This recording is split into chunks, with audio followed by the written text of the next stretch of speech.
Done by Noon podcast, episode number 19. Today we're going to talk about why relationship marketing is the ultimate 2021 sales power move.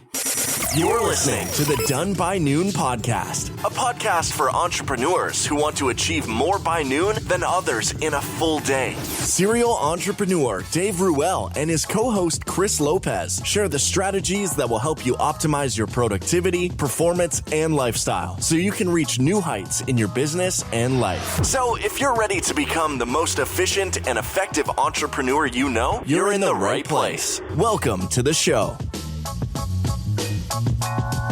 This episode is brought to you by the Epic Planner, the first planner made for the entrepreneurial brain. It's easy to fill your day with busy work. You feel like you're getting a lot done. But if you don't make time for bigger projects, you're just spinning your wheels and hurting your business. The Epic Planner is backed by a complete system to strategically plan your next 90 days. Break down projects into actionable bite-sized pieces. Optimize your work week and implement sustainable performance habits in the process. To learn more about the Epic Planner, go to www.effic.co. That's EFFIC.co. And use coupon code PODCAST at checkout to receive 10% off your order. Now, back to Dave and Chris.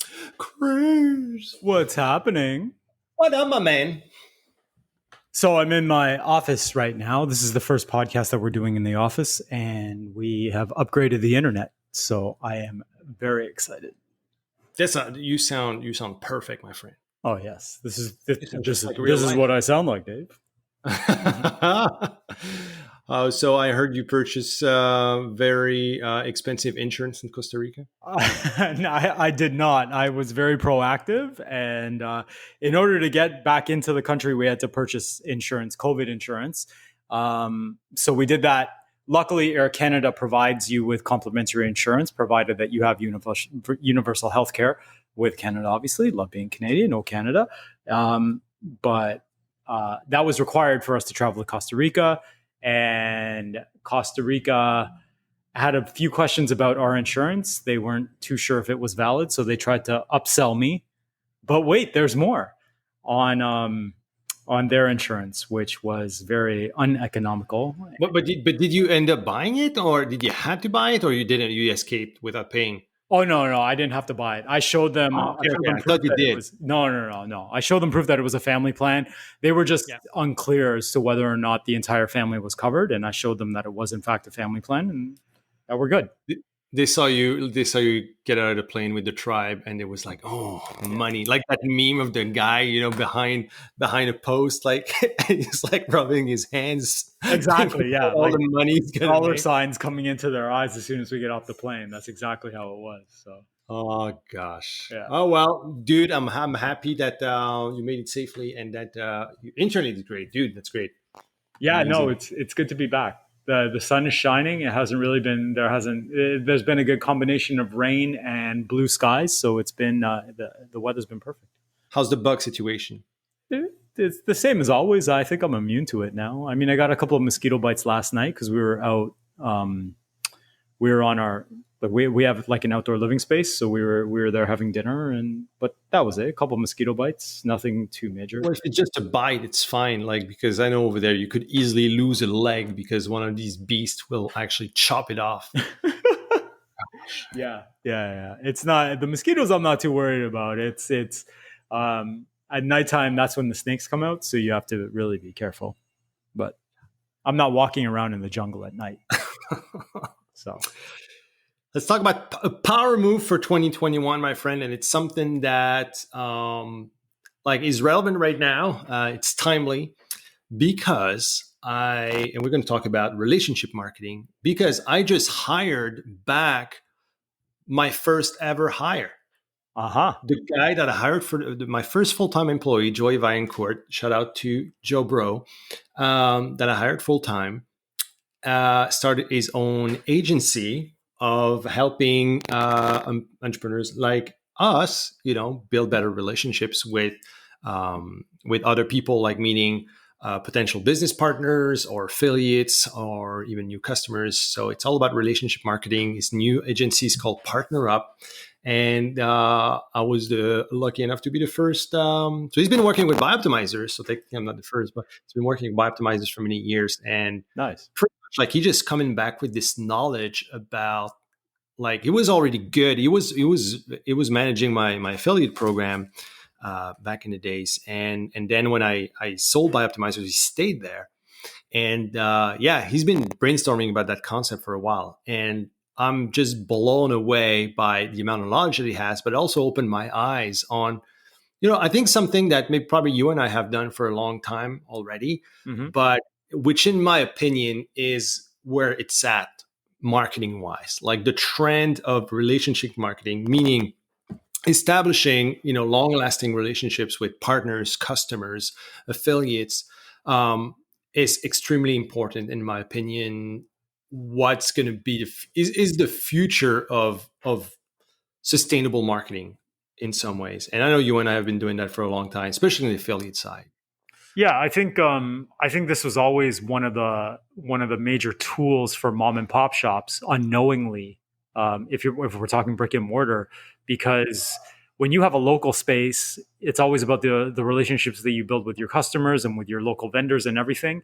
And I think in the online world, and those of us that have this entrepreneurial spirit online, we can learn a lot of lessons from there. And I think unknowingly, that's what you and I have been doing for years, is just really trying to build relationships, not only with our partners and our affiliates and everything, but with our customers, and trying to give them as much of a personal touch as we can give them. And I think people feel valued that way. And you and I both know it's how difficult it is to acquire a customer. So once you acquire a customer, it really serves well in your favor to build a relationship with them. And because you can sell to them again, you can offer them more things because you've already built that trust with them. And I think that's lost in the world today of like scale, and build. And, and I think now, especially with the state of the way things are right now, I think things like that are going to be so much more valuable. And the businesses that will survive are the ones that treat their customers like people, or the relationships. They value the relationships as opposed to just treating everybody like a number, like vendor number 315643 or whatever. And I think this is something like that, the online, like that close connection when like there was the boom of the like e-commerce and businesses where there was not that face-to-face interaction anymore. As you said, the customers became numbers. Right.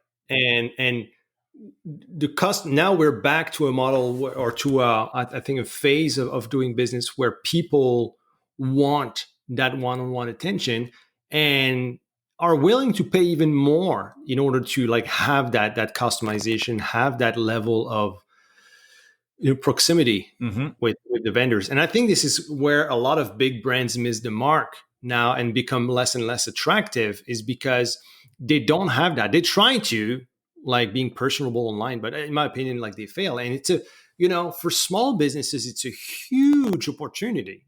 And I always say that I talk to small business owners around here and I'm like, guys, don't try to compete with the big guys. Try to do the things that they cannot do or they will not do. Right. Try to scale the unscalable in some ways. And this is your opportunity to really, really build like a great customer base where people are going to be willing to pay a little bit more because you don't have that, price advantage, like the cost maybe is not on your side, but what you have on your side is the relationship. It's the element of connection that you can build with your customer where it's not transactional. You go on Amazon, it's a transaction, right? You go there, you find what you need, you shop for the best price, you look at the reviews, done. But there's no relationship with Amazon. And that too as a vendor, because I don't know if you deal with Amazon, but like their customer support is pretty much non-existent for vendors. It's terrible. Like it's tough. It's like right now we got new, I mean, I'm grateful for Amazon. Don't get me wrong. Like I think they're just like bringing, fulfillment and logistics, to another level. And it's great. However, like we have, for example, like many of our planners now that are coming in, and we had a big Black Friday sale. So a lot of stock moved, And we got some, so we had to send from our warehouse because we're limited in the number of items we can actually store at Amazon. So we have a warehouse and we ship to the warehouse to Amazon. And now like it's reached Amazon, but in order to be processed to be able to sell or to ship them, like it takes like 10 days more than usual. Okay. So right now we're like, we got to find like alternative ways to fulfill some of our customers because we're stuck that way. Right. So it's impossible, like pretty much like the only things like it. Yeah. Black Friday sales, we're backed up. This is what it is. That's pretty much on the website. And like, don't try to reach us because this is what it is. That's pretty much what we're like, okay, I get it, but it's annoying. And I like to talk to a human. Right. And, or even like figure out like, can we get delays? Can we get like, no, like, so yeah, that's the way to, I think now to bring that. And maybe like, how do you do that, Chris? Like, I'll talk about maybe how I do it with affiliates or business partners, but how do you do it with your customers? Like, how do you establish like what's your marketing strategy to establish a good relationship with them? My marketing strategy is to treat them like a customer even before the exchange of money. Mm-hmm. So what I try to do is I try to serve first. I try to educate them and teach them as much as I can, give them as much value as I possibly can. And then only after that is when I'll say, hey, by the way, if you want a little bit more, then this is the next step. And then this is this is what I think you should do. So the way it works in my business is, be it my YouTube videos or my Instagram posts or my Facebook posts or anything, everything will always lead to my email lists because I feel that is a good way to filter people out, like with people who really want to hear from me. And then once you get on my email list, I spend about 2, sometimes 3 weeks serving and just answering questions. I try to get back to, one of my mandates is to get back to people personally. If it's like a personal question or if it's something that only I can answer, then I will always get back to them personally and try to provide as much of a human touch as I can. And then a lot of people know that when they opt into my email list, it's an autoresponder sequence. Like there are automated emails that lead them towards a path, but at the same time, there's no hard selling going on. And so as much as, the marketing gurus say, a hot prospect is a hot prospect and you should try to solve their problem right away by offering them something.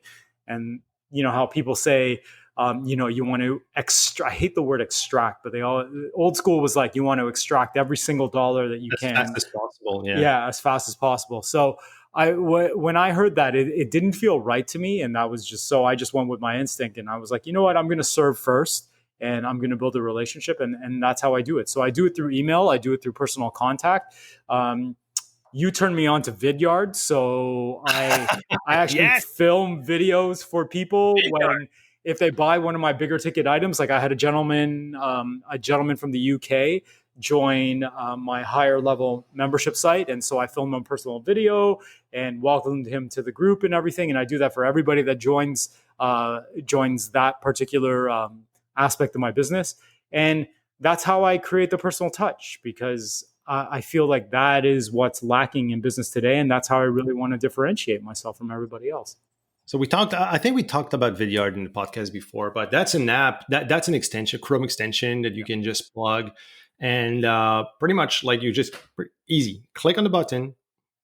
It's going to show like you can do actually either a screen share or a video. Mm-hmm.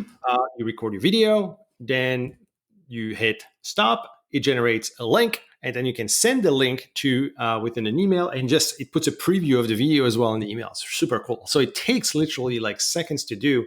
And what's been the response so far about that? Like, what has been people's reaction when they get your video? They're shocked. People are shocked. It's funny because I guess they have this expectation that, oh, you know what, I'm signing up with an online business. Like the one thing that I really want to try to do whenever I get a new customer is to make sure that they don't have buyer's remorse. And I find that when you shop online, you get that dopamine rush of clicking add to cart or yes, process my order. And then after that, you kind of go into this lull of like, oh, I don't know if what I bought is going to be worth it or whatever. So anytime you get that personal message, I think it means a lot. And it's funny because in all the videos, I'm always like, hey, Mike, this is actually me talking to you. Like, this isn't an automated video. So I wanted to say hi. I know that you're from wherever, like the UK or Australia or whatever. If you have any questions, let me know. I wanted to welcome you aboard. All of that stuff. And people are literally shocked. You sound like a guy who read the Done by Noon book and applied and applied the playbook. But yeah, it's super. Like that's the thing. Like these are the things that people don't get anymore. Yeah. Like the personalized attention. Like I don't know if you do that too, but I love sending handwritten notes or postcard as well, like post purchase, like and offer something like a little extra that they don't anticipate. What I do with many of my better customers, not better customers, because I think all customers are equal in some ways, but we curate, like we're very careful on who we can bring, like who can benefit from our journey. Who can benefit from one of our, mentorship programs or leadership training, right, or even certification. And we don't want to waste like people's time, into like some people they're going to buy the book, but they might not benefit at all from like the rest of our programs, for example. So, but the ones that we identify are our best customers that we could see nurture a relationship for a longer time, always go the extra mile, send like a little handwritten note. I send them stickers as well with that note. Everything's branded Done by Noon too, so it's pretty cool. But it's very like personal, right? And I always add that personal touch, and it goes after like the video. So, and we don't expect anything, and we're not selling anything within it. It's just like, thank you. And just the way they receive it, like no one receives actual personal physical mail anymore, unless it's actually a parcel of something that you bought. Right. So like the fact of opening and actually having a letter, it's like, holy smokes, man. So yeah, it definitely weighs in. And that's how we try to do it as much as we can. Also I create a database in Postable. So it's a gift card, not a gift card, like a birthday card or holiday, like a card delivery service pretty much, but it's all, you can personalize that too.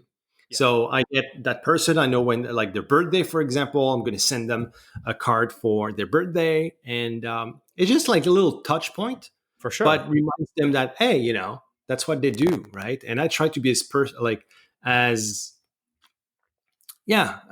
custom as I can. Yeah. I was in one of my membership sites the other day, and I was just, so we do a monthly call, and that's what I like in terms of building a relationship. So I get like 50 guys on this call. They're called the Alpha Dad Elite. And I was talking to some of them about, touch points and where was the first time that you had an experience like with me? Like, how did you come about getting into this group? And I realized that there were about 7 guys there that had purchased my very first product 12 years ago. Wow. So I have guys on my customer list and on my subscribership list that have been around for over a decade. And it's amazing. Like it.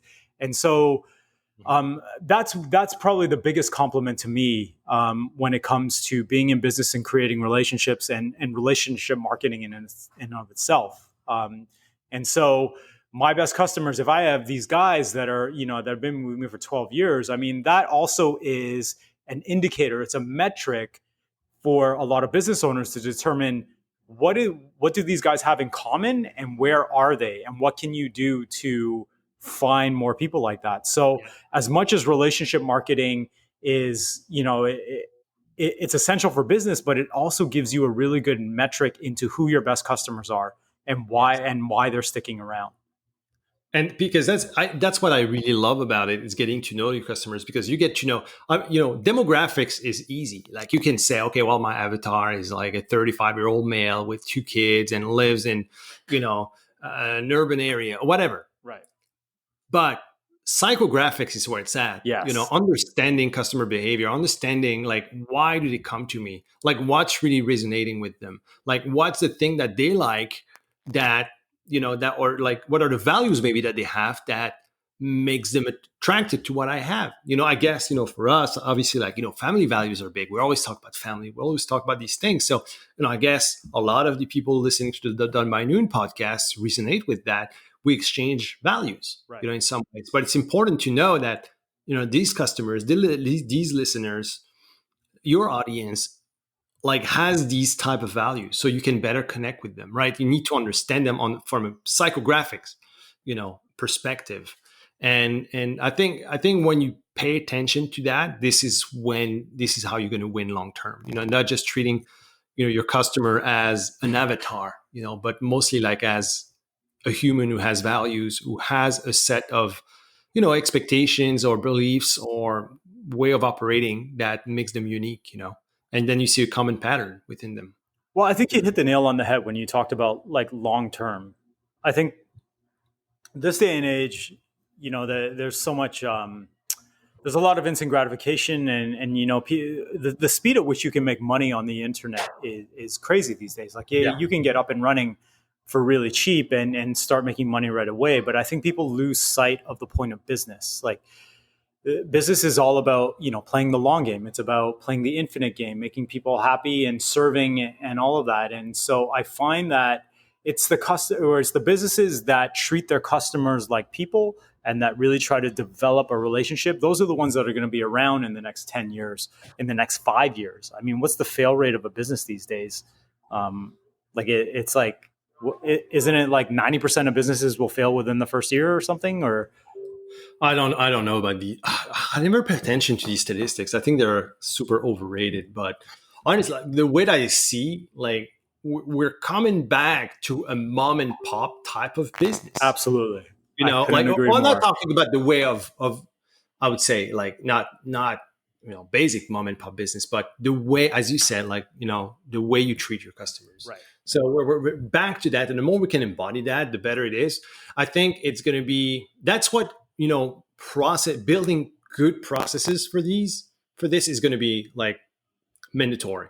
I explained in Done by Noon book, the full process that we have for our top customers, but this is the stuff that you can't really scale, meaning like it's pretty much impossible for me to do it personally, like for all the customers. However, I can do it for some of the customers, or the most, like I said, the curated customers, let's say, with the biggest odds of being longer term customers. But I can also hire someone to do it too. I can hire my customer service person to do that. Right. I like to do it myself. I like to add that personal touch. Yeah. And because I know it weighs in the decision process of staying for the long term. But that's why it's important to, like, having that process and being consistent with that, because the way you cannot scale it per se. However, being consistent with it will bring you, success long term with it. Right.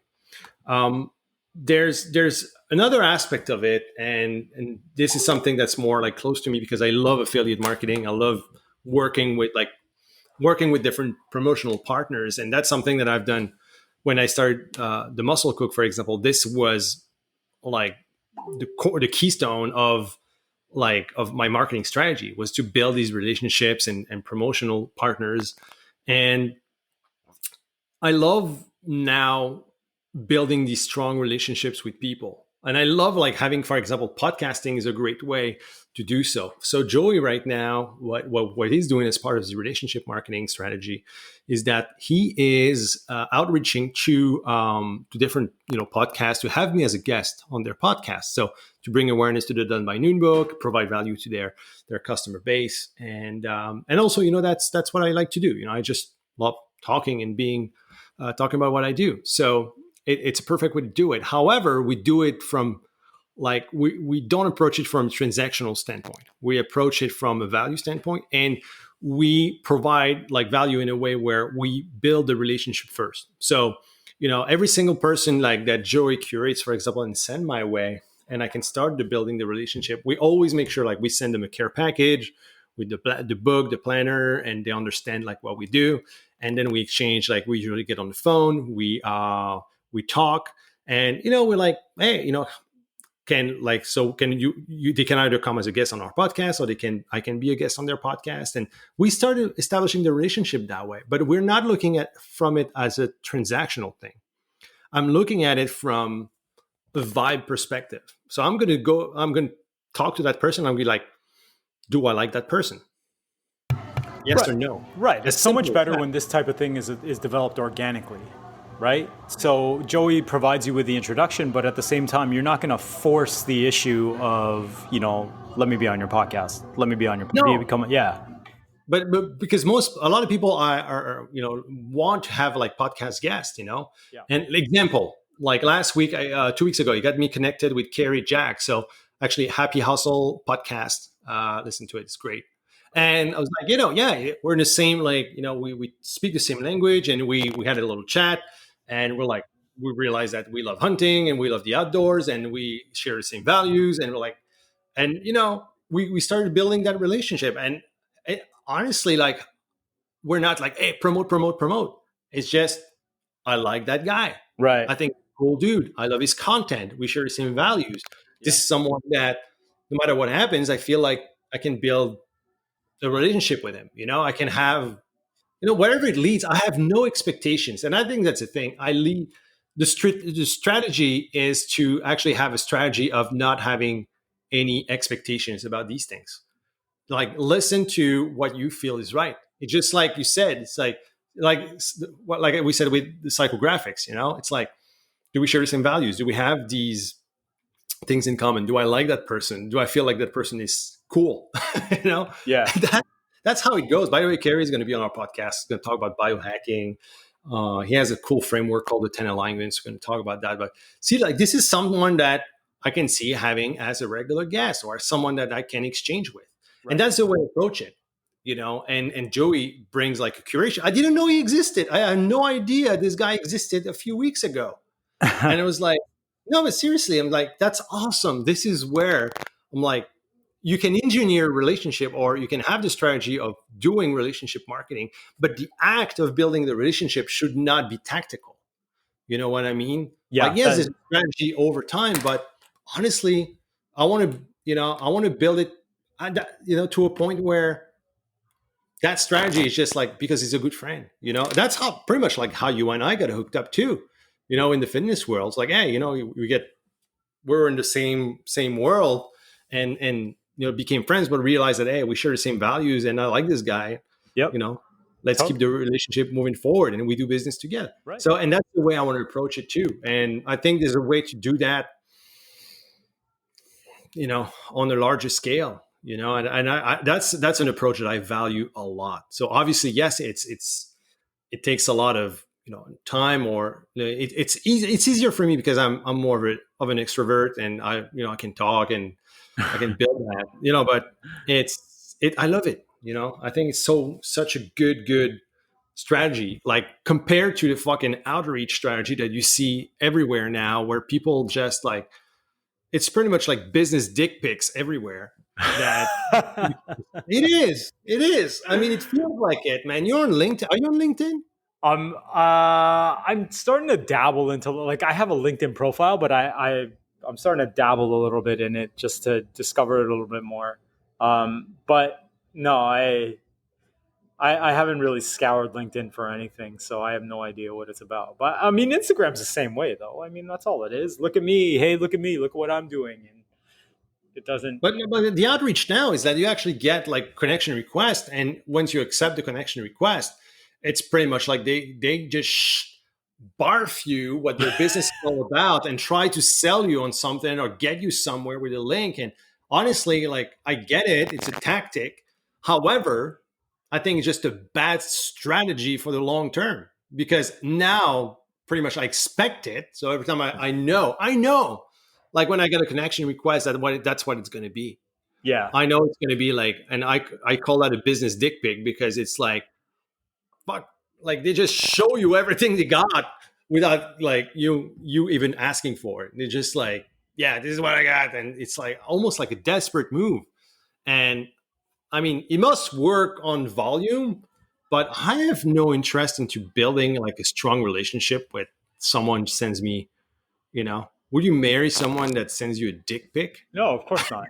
I mean, would that you just advise goes to your show. daughter Would you advise your daughter to marry the guy, like a guy who sends her a dick pic as an introduction? Absolutely not. I would go and find that guy and shoot him, actually. But Shoot him in the knee first, right? that's Yeah, you're gonna make story. him suffer. But I mean, you know what it is? I think people in general, business people in general, they see what goes on and how the tactics that people are using to try to get to funnel prospects or leads into their business. And what I think the tactic that's needed for a lot of people, a lot of business owners, is how to build a relationship.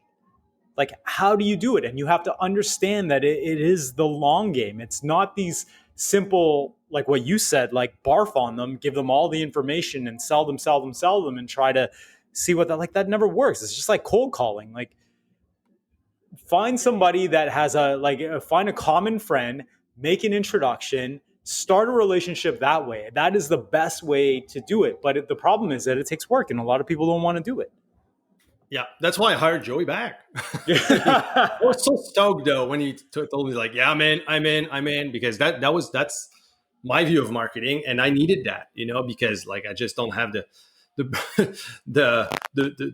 RAM to do it. So It's perfect. Like, he has these relationships, he knows these people, and he can just make an introduction and like, hey, some people it works, some other people it doesn't work, but I got to say, like, we're 2 weeks in and it's great. Right. And we've built that process, and Joey's great for that. So, I think Joey's going to be swarmed with leads of people after this podcast, but that's the way I see it, man. I think, I think this is, I said, like the power move, hot power, sales power move for 2021. But honestly, it's been my thing for like, 10 years, 12 years of business, building these relationships, doing that, like, not necessarily as I didn't have a name for it, but I think now more than ever, this type of strategy is going to work, is going to be the best, either for creating business partnerships, but also customer retention. Yeah, huge.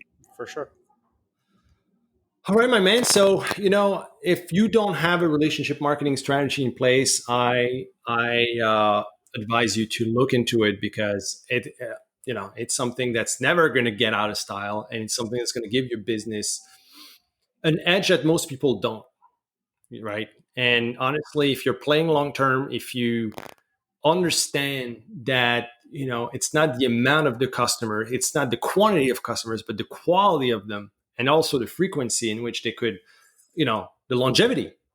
As you said, the perfect example, Chris, having people who bought your stuff 12 years ago, and now like they're still following you, and they still, buy your products. That I think that's a fantastic thing. We'll go in a future episode in email marketing, maybe like the sequence that you use to,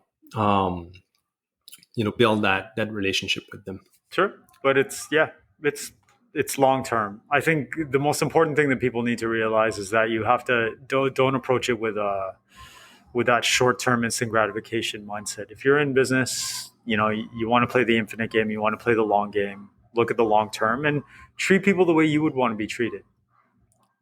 Sustainability, baby. That's Sustainability. Right, baby. Yeah. Have a great week, brother. You too, I'll talk brother. to you next week, and have a great week, everybody. Stay sustainable. I think that should be a new hashtag. Stay sustainable. I like that. Stay sustainable.